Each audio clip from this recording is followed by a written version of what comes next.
buenas.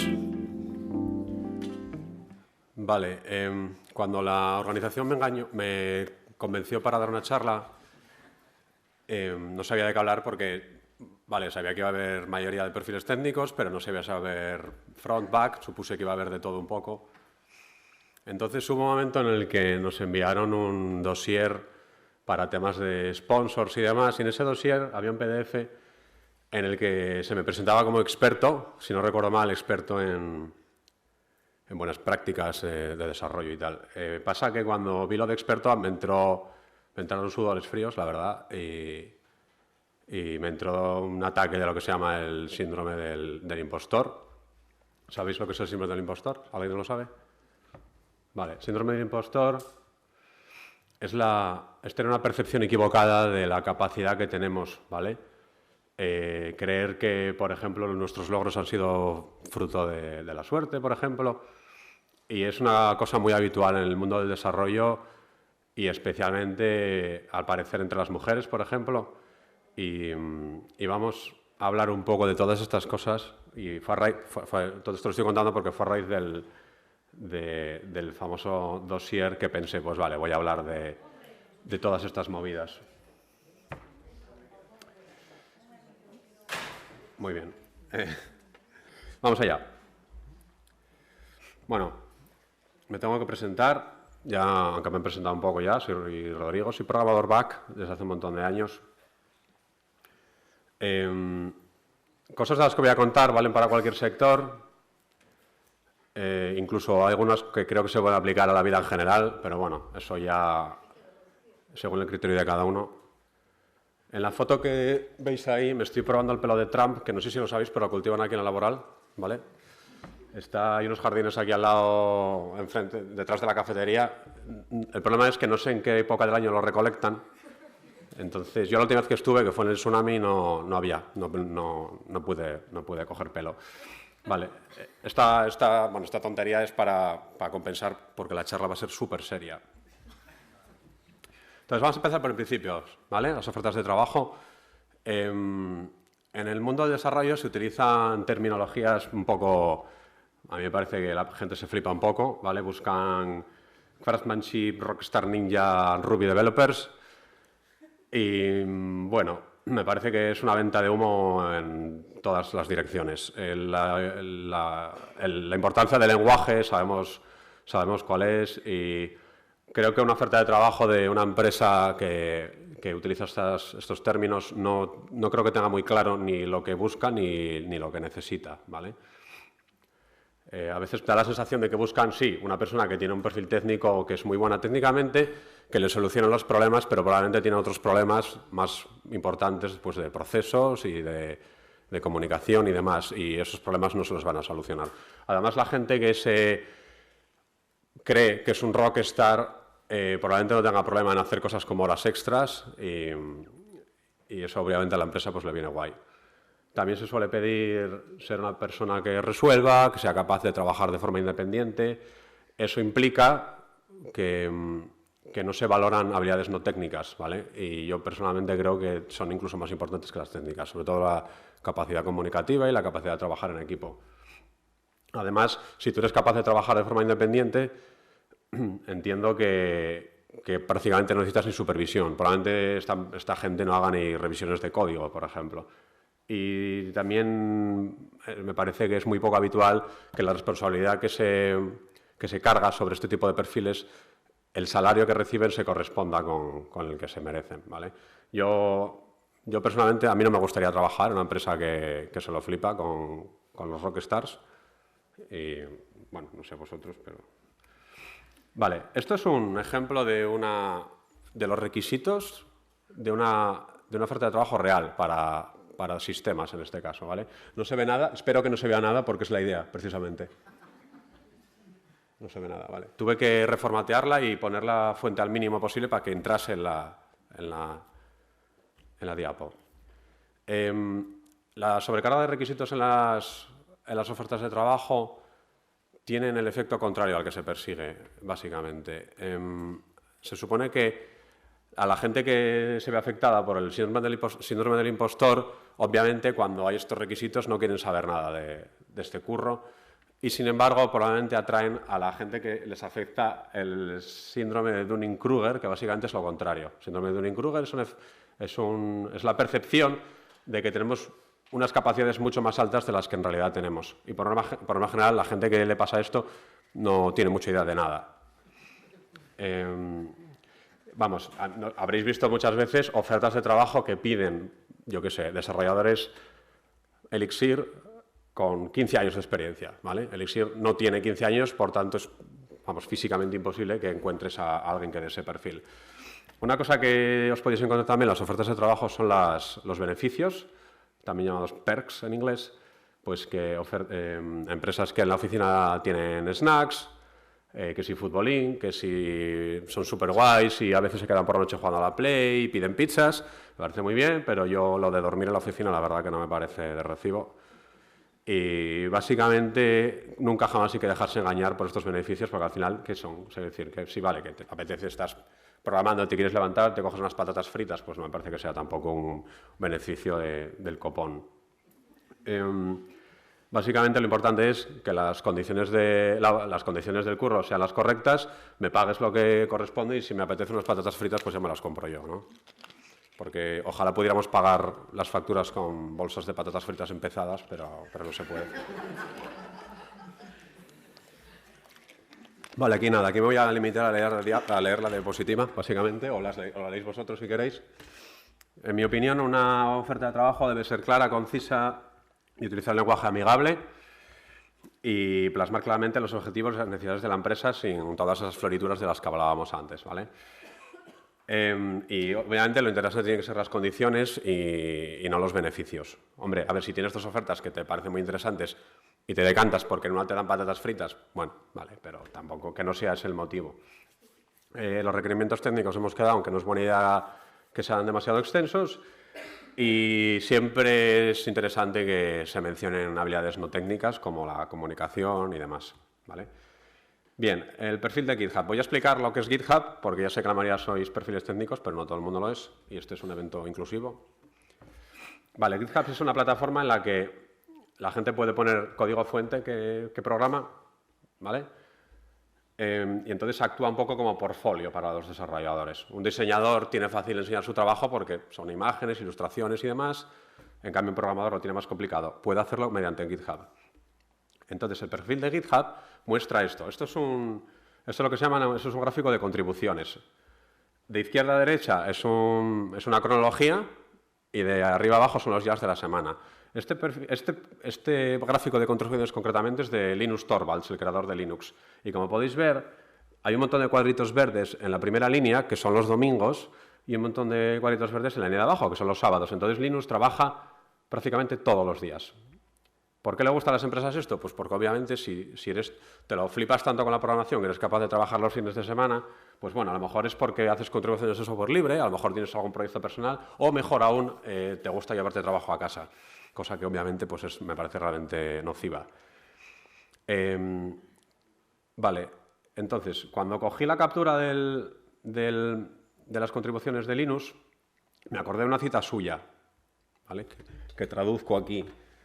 Y dice así: la mayoría de los buenos programadores programan no porque esperan que se les pague o se les felicite por su trabajo, sino porque programar es divertido. Bueno, Linus, ya te puedes ir. Esta frase me parece horrible y me parece que tiene muchísimas implicaciones porque viene a decir que te tiene que gustar programar, especialmente si quieres mejorar. Si te gusta programar, se sobreentiende que vas a dedicar horas de tu tiempo personal a hacerlo porque te gusta mucho, claro. Porque, como ya he comentado, puede ser un proyecto personal, puede ser que te llevas curro a casa. Y básicamente dice que debemos programar gratis, ¿no? Ojalá a todo el mundo le gustase su trabajo, pero no siempre es así. Y básicamente la gente pues tiene responsabilidades, tiene necesidades de conciliar, tiene otras aficiones. Pero, pues no sé, le gusta dormir, ir de monte, salir de noche y dormir, comer y dormir. Dormir, ¿vale? Básicamente.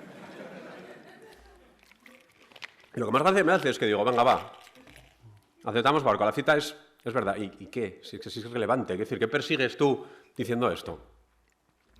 Bueno, conclusión. A mí me parece que Linus Torvalds, que sí, creó Linux y creó Git y es un rockstar, pero me parece que es cualquier cosa menos un modelo a seguir. Esta es la... Bueno, como os habéis dado cuenta, yo doy mucha importancia al perfil de GitHub y este es el aspecto que tiene mi gráfico de contribuciones desde hace unas semanas, ¿vale?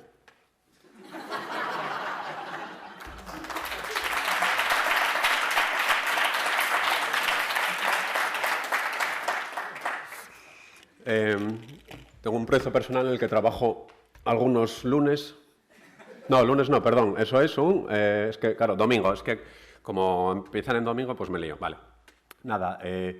Respecto a los proyectos personales, es verdad que, bueno, está bien, pero no hay que obsesionarse. Yo tengo uno y no lo he sacado adelante y lleva años atormentándome. O sea que, bueno, cuidado con los proyectos personales, ¿vale? Esto es un gráfico más razonable. Ahí hay un periodo de dos semanas de vacaciones, hay otros dos, ¿vale? Una cosa normal. Y los sábados y los domingos no tienen prácticamente actividad, ¿vale? Nos gusta programar y entonces alguna vez entramos en GitHub, hacemos nuestras cosas. Bueno, pues sí, hay algún día por ahí suelto que se hace algo, pero yo entiendo que tiene que ser una cosa razonable. Vale. ¿Qué pienso yo que deberíamos buscar en una empresa? Esta foto es de la empresa en la que estoy currando actualmente, ¿vale? En la empresa en la que estoy currando actualmente, la mayoría de los empleados son mujeres y, como podéis ver, la diversidad es alucinante. Adivinad en qué departamento solo hay una chica y se va a final de mes. Desarrollo. Vale, aquí esta cita súper chula de Erna Myers. Diversidad es que te invitan a la fiesta, inclusión es que te pregunten si quieres bailar. Yo no soy experto en todas estas cosas, Marina. Yo voy a intentar explicar lo que es, ¿vale? Yo creo que si quisiéramos añadir qué es la equidad a esta cita, sería algo así como que si, por ejemplo, hay una persona en la fiesta que tiene problemas de movilidad, pues a lo mejor decidimos cambiar el género que podamos poner la música para que pueda bailar, o incluso podemos ver si podemos bailar algo que se pueda bailar sentado, o bueno, algo así sería, ¿vale? Básicamente la diversidad es fácil de definir. Consiste en la presencia o sea, es un grupo heterogéneo de personas de diferente sexo, raza, orientación sexual y demás. La inclusión tiene que ver con la igualdad de oportunidades. Pasa que muchas empresas sí que pueden ser diversas, pero tú una vez que contratas a alguien, si no haces porque esa persona se sienta incluida y pueda participar exactamente igual que el resto de los empleados, te has quedado a mitad de camino y realmente no has hecho absolutamente nada. A mí personalmente me parece que la diversidad sin inclusión es postureo directamente. Y la equidad es la eliminación de barreras. Cubrir necesidades especiales. Yo, por ejemplo, tengo diversidad funcional, yo oigo muy mal, ¿vale? Entonces, si estoy en una empresa en la que a veces tengo que hacer conferencias y hablar con gente que están en un sitio que se oye fatal porque hay reverberación, lo menos que, quiero decir, un micrófono es caro. La empresa puede comprar un micrófono y yo voy a poder participar igual que los demás. Es verdad que por mí tienen que hacer un esfuerzo especial, ¿vale? Otras personas no necesitan ese micrófono. Pero la equidad precisamente es intentar eliminar estas barreras, asumir que existen y para que todo el mundo pueda participar de la misma forma. Y os preguntáis por qué es buena la diversidad. Tú no le puedes decir a una persona, mañana por la mañana necesito que seas creativo o creativa. Y está comprobado que la diversidad fomenta la creatividad, ¿vale? Aparte que yo que ahora estoy trabajando con esta gente, os aseguro que la experiencia es completamente, o sea, es diferente. Es gente de diferentes trasfondos, diferentes orígenes, diferentes formas de pensar. Y yo también pienso que en una empresa en la que ves que hay diversidad y que hay inclusión, por definición, se tienen que estar valorando aspectos no técnicos de la gente que trabaja, ¿vale?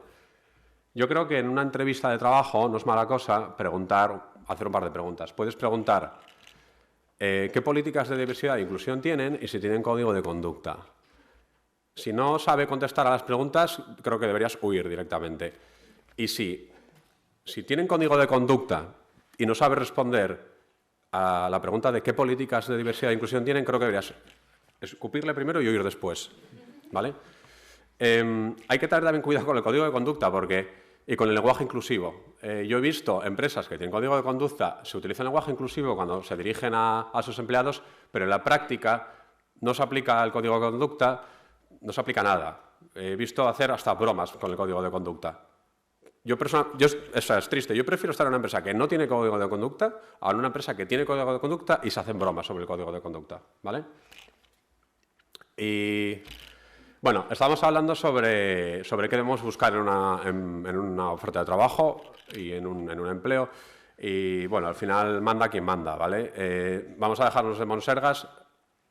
No aceptéis un sueldo que consiga. Hombre, a ver, yo entiendo que a veces hace falta un curro y ese es el problema, que necesito un curro, vale, necesito un curro, pero por favor, no os infravaloréis. El sueldo que tienes en un momento dado, te estás fijando un referente para tus próximos trabajos y no tenéis que dejar de gatusar por historias de ningún tipo. O sea, en la medida de lo posible, acepta siempre algo con lo que vayas a estar. Hay que aceptar algo con lo que vayamos a estar cómodos, ¿vale? De lo malo, ya que las empresas no dejan de ser empresas y probablemente de vez en cuando nos van a soltar alguna fula, pues por lo menos que compense. Y jamás digáis lo que estáis cobrando en vuestro curro o lo que estabais cobrando en vuestro curro anterior. Jamás. Vale, malas prácticas. Aquí voy a soltar una serie de cosas variadas que a veces se normalizan y que me parecen tremendamente nocivas al punto de que en cuanto veas una de estas cosas en tu trabajo deberías ponerte a buscar otro, ¿vale? Una es esta, las broncas en público. Yo pienso que una reprimenda en público está mal siempre, da igual el contexto, da igual a quién se le esté. Da igual hasta que tenga razón la persona que está echando la bronca, ¿vale? Jamás se debe hacer eso, porque encima pasa una cosa: las pocas veces que recibes disculpas después de una bronca que te han echado en público, o sea, en el mejor de los casos, las disculpas las vas a recibir en privado. Y eso está mal. Es decir, vale, te has colado y me has echado una bronca en público, lo menos que puedes hacer es disculparte en público. Y luego encima, me parece que esto es como hay otra cara de la moneda que es un poco lo contrario. Sí, vale, estamos haciendo todo súper guay y entonces molesta cuando la persona al frente de la comunicación, pues con el cliente o con quien sea, utiliza siempre el plural majestático, ¿sabes? O sea, cuando ocurre algo que está mal, me echas una bronca. Y cuando todo va súper guay, pero no has movido un dedo, te incluyes en el éxito. A mí eso, bueno, personalmente me molesta, me parece muy desagradable. Bueno, hay empresas en las que de forma recurrente vas a oír ciertas frases y ciertos términos que pueden estar bien o no, depende del contexto y depende de si son ciertas, básicamente. Por ejemplo, queremos que crezcas con nosotros. Eso está muy guay porque supuestamente quieren que crezcas con ellos, pero no se refleja de ninguna de las maneras. No hay mejoras en las condiciones, no hay absolutamente nada. También es muy gracioso cuando dicen tenemos que hacer un esfuerzo o estamos haciendo un esfuerzo. O sea, estamos haciendo un esfuerzo que también vuelve a ser el plural majestático. No, tú no estás haciendo ningún esfuerzo. El esfuerzo lo estoy haciendo yo, que tengo unas condiciones de mierda y no me parece bien. Perdón. Vale, una cosa que pasa mucho es un tipo de reunión que es cíclica, cada X tiempo ocurre, y entonces te empiezan a contar, bueno, hemos detectado que hay una serie de cosas que no funcionan bien, vamos a intentar cambiarlas, a veces son cambios burocráticos, a veces pues meten roles nuevos, lo que sea. Entonces, tú te fijas en que, primero, a veces la reunión se celebra, se dice que se van a hacer una serie de cambios y esos cambios no se hacen. A veces se hacen, sí, pero son chorradas porque no estás atacando el problema, básicamente estás cambiándole el nombre a un rol, por ejemplo. A mí qué más me da que un tío se llame director de proyectos que cualquier otra cosa, si al final va a estar haciendo lo mismo y los problemas van a seguir siendo los mismos. Entonces, a veces tengo la sensación de que estas reuniones se celebran te están dando como un azucarillo, para que tú creas que realmente va a haber mejoras y las cosas van a ir mejor y en esencia pues no van a ir mejor. Hay otra cosa que se dice bastante, que es el concepto de captar talento. ¿Vale? Captar talento es súper guay porque va a entrar gente a trabajar que va a tener mucho talento, ¿no? Porque lo estamos captando. Pero yo me pregunto, ¿a alguien se le ha ocurrido la genial idea de retener el talento? Porque tú, ¿cómo retienes el talento? ¿Por qué la gente se va de una empresa? Se va de la empresa, hombre, a ver, a veces te hacen un ofertón porque eres un rockstar, ¿no? Pero, o sea, está muy bien captar talento, pero es que encima captar talento y que se te vaya tiene un coste altísimo. Porque una persona que entra a trabajar en una empresa, hasta que empieza a ser realmente productiva suele pasar un tiempo. Necesita entender el proyecto, entender los procesos y demás. Entonces, sí, captar todo el talento que queráis, pero por favor, hay que intentar retenerlo. Vale. Vamos a hablar sobre las promesas incumplidas. Obviamente, una promesa incumplida es una situación muy desagradable en general. Hay un caso particular que ocurre mucho, que son las subidas salariales. A veces tú entras en una empresa con un sueldo. Hemos hablado de que hay que aceptar siempre un sueldo que tú consideres que es el adecuado. A veces, igual aceptas un sueldo que está por debajo de lo que consideras porque te prometen que te lo van a subir. En 6 meses vamos a revisarte el sueldo, lo que sea. Y esto no ocurre. Y claro, es que te han mentido a la cara directamente. Las mejoras no tienen por qué ser siempre salariales, pueden ser otro tipo de cosas. Puede ser pues, para poder trabajar en remoto, flexibilidad de horario, lo que sea. Y, sinceramente, o sea, te han mentido a la cara. ¿Por qué sigues trabajando ahí? ¿A cuántos os ha pasado esto? ¿Cuántos conocéis a alguien que estaba trabajando, le han prometido que le iban a subir el sueldo o le iban a permitir hacer un mejor horario? Bueno. Y ya la vuelta ya de rosca aquí a esto es cuando las disculpas se terminan convirtiendo en luz de gas directamente. ¿Quién no sabe lo que es la luz de gas? Vale. La luz de gas es una forma de manipulación psicológica, ¿vale? Normalmente a base de mentiras, en la que la víctima termina dudando incluso de que algo que ha ocurrido, ¿vale? O sea, incluso a veces se acaba sintiendo culpable de la situación, cuando obviamente lo que están haciendo es manipulándote y mintiéndote. Y esto pasa. Vale, voy a hablar de los miedos de los juniors. Bueno, los miedos de los juniors... Voy a hablar de 3 cosas que he visto mucho. Son 3 cosas sencillas, básicamente. Una es que a veces a los juniors no se atreven a preguntar cosas. No se atreven a preguntar a un senior o no se atreven a preguntar incluso requisitos. No sé si es que... Creo que es por culpa de la cultura esta del rockstar, de que creen que tienen que resolverlo. Y no es así. No es así. De hecho, una pregunta muchas veces es muy enriquecedora. Mismamente en una revisión de código. Tú puedes ver un código que he hecho yo, que soy senior y soy un crack de la Virgen y tal, me pongo a programar, pero es que si tú me haces una pregunta, es que igual es que hay algo que no se entiende. Entonces las preguntas son buenas, ¿vale? Uso de herramientas no respetables, ¿vale? Esto también es un rollo rockstar. Pues la diferencia entre utilizar una versión súper friki de algo, como va a ser una versión de consola, o utilizar una versión de algo en ventanas. Yo personalmente, por ejemplo, cada vez utilizo más para los diffs de Git, vamos, una herramienta de ventanas, porque sinceramente es infinitamente más cómoda y ya está, y no pasa nada. Y lo importante es resolver. Lo importante no es cómo lo resuelvas ni las herramientas que utilizas, ¿vale? Y otra cosa muy típica es que parece que a veces no sé, como que del mismo modo que quieren resolver todo por su cuenta, pues los juniors no se atreven a buscar en Stack Overflow, en Google o leer documentación. Y por ejemplo, me hace gracia porque hace poco vi, a ver, este tuit de una persona doctorada en física, trabaja en la NASA y me alegro que tuitee y diga, es que acabo de tener que buscar cómo se calcula el volumen de una esfera. Aquí lo importante es que tú tienes un problema, lo tienes que resolver y tienes que saber que lo que necesitas es calcular el volumen de una esfera. ¿No te acuerdas de cómo se hace? No pasa nada, lo buscas. Y ya está. Bueno, esto consejo para seniors, que cada uno se lo tome como quiera. Voy a beber un poco más de agua. Vale. No cuesta nada ser amable. Eso es así. En nuestro gremio hay un momento idóneo para ser amable y hacer críticas constructivas, que son las revisiones de código. Hay gente que se jacta de su honestidad brutal y yo eso no lo entiendo, sinceramente. Me parece disfuncional. Lo cortés no quita lo valiente, ¿no? Vale. El mentoring. Que esto, ¿cómo se dice en español? Bueno, a veces no me salen las palabras en español. En el último año y medio, yo de la gente trabajando de la que más he aprendido han sido todos juniors. ¿Vale?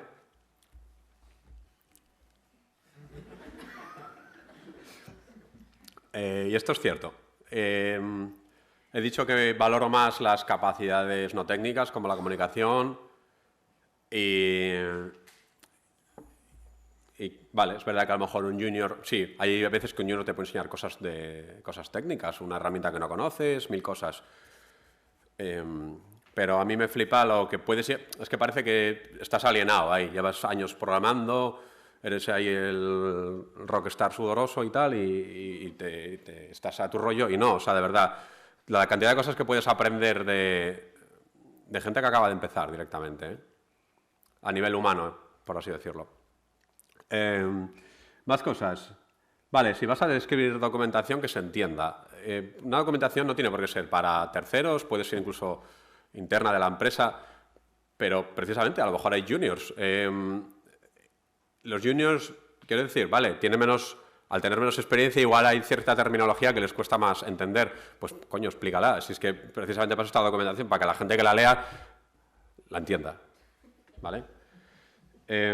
Luego entras a un curro nuevo y resulta que hay deuda técnica y que se utiliza cierta herramienta que no te mola, lo que sea. Me parece que va siendo hora de dejar de agobiarse con esas cosas. La deuda técnica es un hecho y hay que asumirlo.